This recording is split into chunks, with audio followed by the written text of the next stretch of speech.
మేకుల గుర్తులు రాసినవారు ఎంఆర్కే నాయర్ గారు. రాజు చాలా అల్లరి పిల్లవాడు. అన్నీ పాడు పనులే చేసేవాడు. తండ్రి వాణ్ణి తిట్టి కొట్టి మార్చలేకపోయాడు.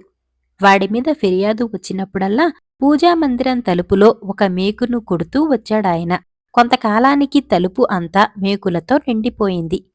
అకస్మాత్తుగా రాజులో పరివర్తన వచ్చింది. వాడు చెడ్డ పనులు చేయటం మానటమే కాక అందరికీ సహాయం చేస్తూ మంచి పనులు చేయసాగాడు. వాడు ఒక్కొక్క మంచి పని చేసినప్పుడల్లా తండ్రి తలుపు నుంచి ఒక్కొక్క మేకు లాగేయసాగాడు. సంవత్సరం లోపల మేకులన్నీ తలుపు నుంచి వచ్చేశాయి.